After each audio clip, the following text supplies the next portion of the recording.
అదే నమస్కారం. నాకు నేను ఇన్‌స్టాగ్రామ్‌లో ఒక మెసేజ్. సార్ వైజాగ్ 4th టౌన్‌లో వాసుపల్లి దినేషో, సతీషో ఎవరో అతను పెద్ద స్కామర్ సార్. ఏకంగా ఓఎల్ఎక్స్‌లో యాడ్లన్నిటికి పెట్టించి అక్కడ అవతల ఉంటే ఎవరైతే నిస్సహాయాలు ఉంటారో, డబ్బు అవసరం ఉన్నారో వారిని ట్రాప్ చేసి వారి చేత బజాజ్ ఫైనాన్స్ కార్డులు ఇప్పించి దాంతో ఓఎల్ఎక్స్‌లో వస్తువులు కొనిపించి ఆ వస్తువులు ఇతను తీసుకెళ్ళి నెల కింద డబ్బులు ఇస్తా అని చెప్పేసి ఇవ్వకుండా మోసం చేస్తాడు సార్. అలా కొన్ని కోట్లు సార్ అతను పో చేసింది. మాకు తెలిసినంత కూడా ఒక బాధ్యత ఉన్నాడు సార్ అన్నారు. సరే పోలీస్ స్టేషన్లో కేసు పడింది కదా, దెన్ బయటికి న్యూస్ వస్తే అప్పుడు ఇస్తాలేండి అన్న. అది ఏం రాలేదంటే సెటిల్మెంట్ అయిపోయిందంట సార్ అన్న. సరే పోనీలేమో మంచిది కదా అనుకున్నాం. ఇక్కడ ఏంటి, ఎవరైతే పేదలు ఉన్నారో ఒక డబ్బు కావాలి, ఆ డబ్బు కావాలని నేను డబ్బు ఇప్పిస్తాను, మీరు వస్తువులు కొనండి, ఆ వస్తువులు మరలా నేను తీసుకుని మీకు డబ్బులు ఇస్తాను, మీ దగ్గర వచ్చేసి ఆ బజాజ్ ఫైనాన్స్ కార్డు ఉండేది, వేరే కార్డులు ఉంటాయని చెప్పేసి మొత్తం స్కామ్ ఇంక అంతే. సో ఇలా ఈరోజు వచ్చేసి తణుకులో ట్విస్ట్ ఏంటంటే, ముందు కేసు సంబంధించి పోలీసులు అప్డేట్ అని బయటికి ఇవ్వడం, సెకండ్ కేసు సంబంధించి ఇప్పుడు చెప్పబోయేది పోలీసులు కేసు ఫైల్ కాల.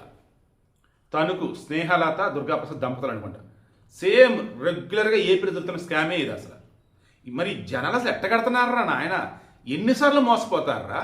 ఈ దరిద్రం ఏంటంటే, ఇలా మోసపోతున్న వాళ్ళు అత్యధికలు ఆడవాళ్ళే. ఏమ్మా, ఇంట్లో కూర్చుని రూపాయి సంపాదించాలనుకోవడం తప్పులేదు తల్లి, మోసపోవటం ఏంటమ్మా? మన గుంటూరు అంతేనా, నిన్న ఎక్కడో జరిగింది అది అంతా, ఇప్పుడు ఇది ఇంతేనా ఏంటి? 1,00,000 కడితే నెలకి 10,000 రూపాయలు చొప్పున ఇస్తారట, అలా 20 నెలలు ఇస్తారట. రెగ్యులర్ మోసం. ఇంకొన్ని చోట్ల 1,00,000 ఇస్తే నెలకు 30,000 ఇస్తారట, అలా మరలా కొద్ది నెలలు అంట. ఇవన్నీ కూడా 1,00,000కి 2,00,000, 3,00,000, 4,00,000 ఇచ్చే విధంగా ఏర్పాట్లు. ఎవడైనా ఇస్తాడు అసలు అట్ట? అలా 1 నెల, 2 నెలలు, 3 నెలలు, 4 నెలలు ఇస్తారు. ఇలా జనాలను నువ్వే తీసుకొచ్చి పోగు చేస్తావు, నువ్వే డబ్బులు కడతావు, అప్పులు చేస్తావు, కట్టేస్తావు అంటావు. కానీ చివరికి ఏమైంది, వాడికి రావాల్సిన డబ్బు వచ్చిన తర్వాత జంప్. ఆ దుర్గాప్రసాద్ ఎవరో గతంలో ఒక జ్యువెలరీ షాప్లో గుమస్తాగా చేశాడంట. దాంతో ఓపెన్ మార్కెట్లో బంగారం ఎంతైనా వండివ్వండి, మీకు గ్రాము 12,000 రూపాయలకి ఇప్పిస్తా అని చెప్పేసి అన్నాడట. దాంతో ఆ బంగారం కోసం డబ్బులు కట్టడం ఎక్కువ మంది అంట. డబ్బులు కడితే అయితే వడ్డీ అంట, లేదు అంటే వడ్డీతో పాటు మరలా కొంత సమయం అయ్యాక బ్యాలెన్స్ డబ్బులకి బంగారం ఇప్పిస్తానడట. దీని అమ్మ జీవితం అసలు ఎలా మోసపోతారా? అసలు ఎవరైనా నమ్మేటట్టు ఉందరా బాబు?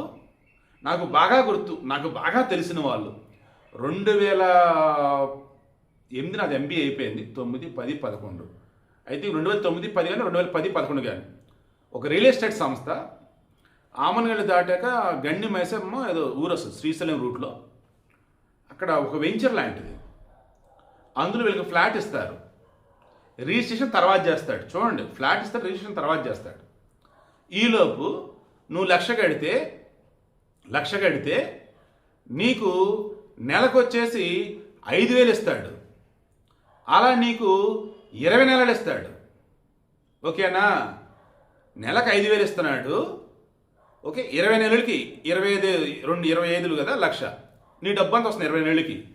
మరలా ఆ 1,00,000కి గాను నీకు అక్కడ ఓపెన్ ప్లాట్.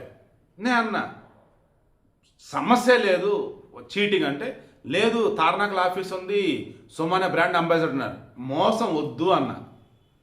వీళ్ళకి నెల నెల డబ్బులు 5,000 ఎదిరిస్తాడు కదా, దాంతో మిగతా వచ్చేటోటి కట్టించారు. కరెక్ట్గా 10 నెలలు అయింది, బోడి తిప్పి అవతల పడేశారు. అదంటే ఆ ప్లాట్ ఉంది కదంటే దానికి రిజిస్ట్రేషన్ డబ్బులు కావాలంటారు, అదే ఆ ప్లాట్ లిటిగేషన్ ఉందంటారు. సొల్లంతా చెప్తే పోతే పోయిన 1,00,000 వదిలిపడదండి, ఇంకోసారి దర్యాలు పోవద్దు, వీళ్ళైతే కేసులు పెట్టండి అన్న.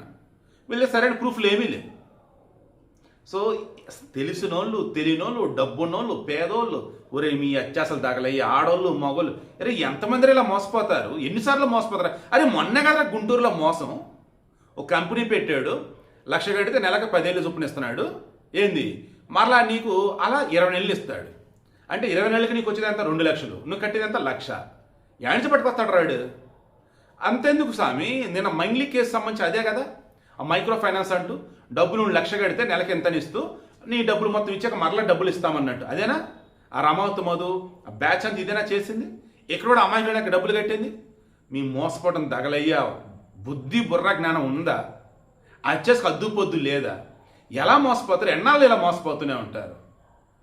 ట్విస్ట్ ఏంటంటే తణుకులో కేసు పెట్టదంటే ఇంకా ఎవరు బాధితులు వచ్చేసి బయట రావడానికి ఇబ్బంది పడుతున్నారు.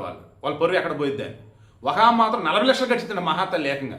ఆమె మాత్రం బయటికి వచ్చి ఏదో హక్కుల పరిరక్షణ వేదిక ఎవరి దగ్గర వెళ్ళిపోయి వాళ్ళ దగ్గర ప్రెస్ మీట్ ఏదో పెట్టింది. అప్పుడు బయటకు వచ్చింది. పోలీసులను అడిగితే మాకు దగ్గర ఇంకెవరు కేసు పెట్టలేదని వాళ్ళు అన్నారు. మరి మోసపోకండ్రా ఎమ్మ ఆడోళ్ళు అచ్చేసి వద్దమ్మా. ఎవడెవడు డబ్బులేదు ఎవడెవడమ్మా ప్లీజ్. సో ఆల్రెడీ ముందు చెప్పున్నాను కదా మొత్తం. అయితే ఇప్పుడు కొత్తగా తెలిసింది ఏంటంటే కేసు అప్డేటు, ఈ స్నేహలత మీద ఆల్రెడీ కేసులు ఫైల్ అయ్యాయండి. ఇప్పుడు పోలీసులు ఓపెన్ అవుతున్నారు. బాధితులు వచ్చేసి 1 by 1 ముందుకు వస్తున్నారు. కేసులు పెడితే రెడీ అవుతూ ఉన్నారు. కాబట్టి ఈ తణుకులో ఈ స్నేహలత దుర్గాప్రసాద్ గ్యాంగ్ లాగా ఏపీలో కూడా చాలామంది ఇటువంటి ఉన్నారని తెలుస్తుంది. డబ్బు ఆశ చూపించి, అధిక వడ్డీలు ఆశ చూపించి, బంగారం ఎర్ర చూపి లక్షలు డబ్బు దోచుకొని చివరికి జెండా పీకేసి వెళ్ళిపోవడం. ఇక్కడనే జాగ్రత్త పడండి.